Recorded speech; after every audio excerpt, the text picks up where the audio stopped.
ఈరోజు ఓడిపోయినా కూడా చెప్తా ఉన్నా, మనకి ఇంతకుముందు 50% ఓట్ షేర్ వచ్చింది. ఈ ఎన్నికలు అయిపోయేసరికి మన ఓట్ షేర్ 40%. ఒక 10% ఓట్ షేర్ మనకు రావాల్సింది రాకుండా పోయింది.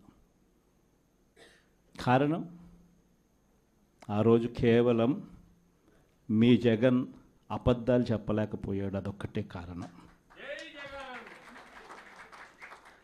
కానీ నేను చెప్తా ఉన్నా, మీ జగన్ అబద్ధాలు చెప్పలేకపోయాడు కాబట్టి అధికారానికి మనం దూరం అయ్యాం. కానీ అధికారానికి దూరం అయినా కూడా మీ జగన్ మీ గుండెల్లోనూ మీ మనసుల్లోనూ లీడర్ అంటే ఇలా ఉండాలి అని చెప్పి మాత్రం ముద్ర వేయగలిగాడు. కారణం ఏమిటంటే రాజకీయాల్లో ఉన్నప్పుడు విలువలు ఉండాలి. రాజకీయాల్లో ఉన్నప్పుడు విశ్వసనీయత అన్న పదానికి అర్థం తెలియాలి. ఈ జగన్, మీ జగన్ మరో 30 సంవత్సరాలు రాజకీయాల్లోనే ఉంటాడు. ఈరోజు తెలుగుదేశం పార్టీ కార్యకర్తలు, తెలుగుదేశం పార్టీ నాయకులు ఏ ఒక్కరూ కూడా ఏ ఇంటికి వెళ్ళే పరిస్థితి లేదు. వీళ్ళు గన ఇళ్ళకు పోవడం మొదలు పెడితే, వీళ్ళు గన ప్రజల్లో తిరగడం మొదలు పెడితే ఏమవుతుంది? ఆ ఇంట్లో నుంచి ఆ చిన్నపిల్లలు మొదలు పెడతారు. ఏమంటారు? నా 15,000 ఏమైంది, నా 15,000 ఏమైంది, నా 15,000 ఏమైందని. ఆ ఇంటికి వెళ్ళినప్పుడు ఆ ఇంట్లో ఆ చిన్నపిల్లల తల్లులు, ఆ పిన్నమ్మలు అడుగుతారు, ఏమని? నా 18,000 ఏమైంది, నా 18,000 ఏమైంది, నా 18,000 ఏమైందని. ఆ ఇళ్ళకు పోతే ఆ అమ్మలు, ఆ పిన్నమ్మల అత్తలు, వాళ్ళ అమ్మలు వాళ్ళేమడుగుతారు? మాకు 50 ఏళ్ళ వయసు వచ్చింది, మాకు 50 ఏళ్ళ వయసు వస్తూనే మీరేమన్నారు? మా 48,000 ఏమైంది, మా 48,000 ఏమైంది, మా 48,000 ఏమైంది అని అడుగుతారు. ఆ ఇళ్ళకు పోయినప్పుడు ఆ రైతులు ఏమడుగుతారు? మా 20,000 ఏమైంది, మా 20,000 ఏమైంది, మా 20,000 ఏమైంది అని అడుగుతారు. ఆ ఇళ్ళల్లో నుంచి ఆ 20 ఏళ్ళ పిల్లాడు, ఆ పిల్లాడు ఉద్యోగం వెతుకుతా ఉన్న 20 ఏళ్ళ పిల్లాడు ఏమంటాడు? నా 36,000 ఏమైంది, నా 36,000 ఏమైంది, నా 36,000 ఏమైంది అని. ఇలా చంద్రబాబు నాయుడు గారిని, ఆయన కూటమిని, ఆయన నాయకులను, ఆయన కార్యకర్తలను ఏ ఒక్కరూ కూడా ఇళ్ళకు వెళ్ళి, గ్రామాలకు వెళ్ళి, ఇళ్ళకు వెళ్ళి ఎవరిని కూడా వీళ్ళు కనీసం పలకరించే పరిస్థితి కూడా లేదు. పలకరిస్తే వీళ్ళే అన్నారు, మేము సూపర్ 6 ఇవ్వలేకపోతే, సూపర్ 7 ఇవ్వలేకపోతే ఏమన్నారు? కాలర్ పట్టుకోమని మీరే అడిగారు కదయ్యా, మీరే చెప్పారు కదయ్యా. చెప్పడమే కాకుండా బాండ్లు కూడా ఇచ్చారు. ఇదిగో బాండు, రాసుకో బాండు, ఇదిగో మీ దగ్గర పెట్టుకోండి అని బాండ్లు కూడా ఇచ్చినారు. బాబు షూరిటీ, భవిష్యత్ గ్యారంటీ అని కూడా బాండ్ ఇచ్చినారు. మరి ఈరోజు ఏంది? బాబు షూరిటీ,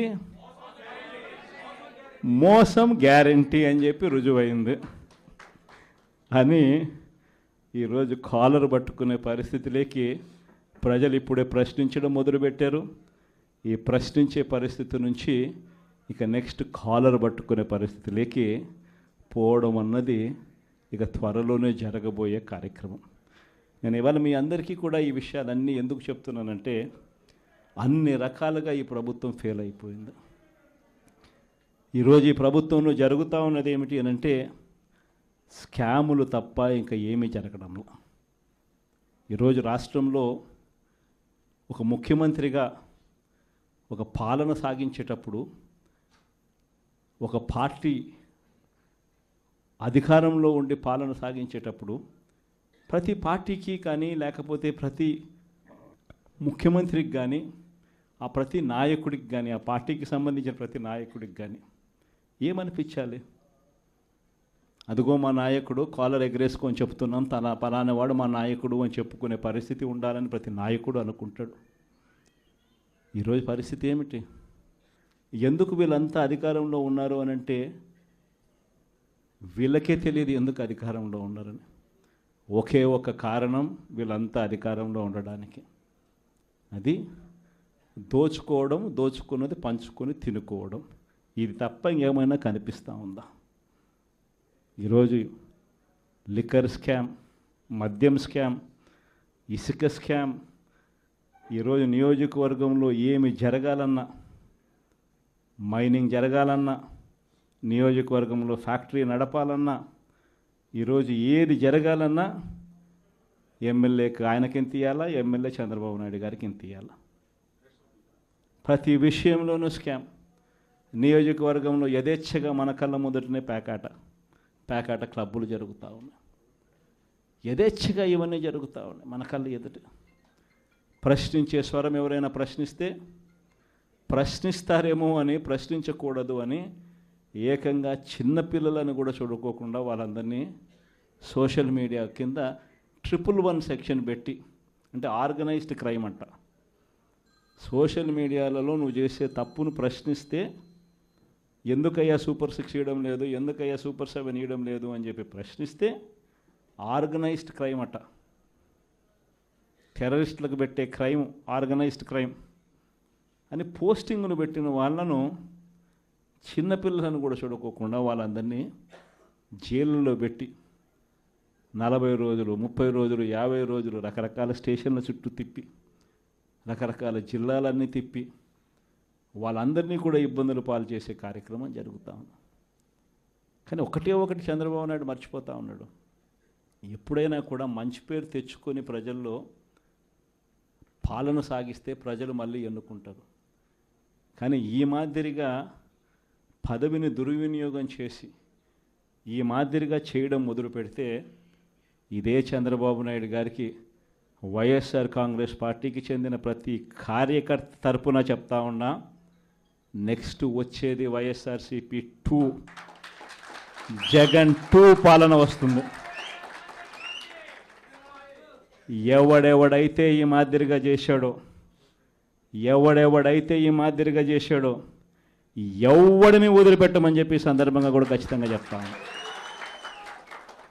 వీళ్ళందరినీ కూడా చట్టం ముందర గట్టిగా నిలబెడతాం. ఆ కోవిడ్ వచ్చేసరికి ఆ తర్వాత 2.5 సంవత్సరం కోవిడ్కి సంబంధించిన పరిస్థితుల మధ్యనే మనమంతా కూడా బ్రతికాం. అందుకే పాలనలో ప్రతి అడుగు, ప్రతి నిమిషం, ప్రతి విషయం ఆ కోవిడ్ సమస్యలను ప్రజలకు ఎలా తోడుగా ఉండాలి అనే విధంగానే ప్రతి అడుగు పడుతూ వచ్చింది. కాబట్టి కార్యకర్తలకు బహుశా చేయగలిగినంత నేను చేయలేకపోయాను అని చెప్పి సందర్భంగా ఖచ్చితంగా ఒప్పుకోవాల్సింది. కానీ ఈసారి మాత్రం జగన్ 2లో ప్రతి కార్యకర్తకు అండగా తోడుగా ఖచ్చితంగా ఉంటాను అని కూడా ఈ సందర్భంగా చెప్తాను. ఉంటూనే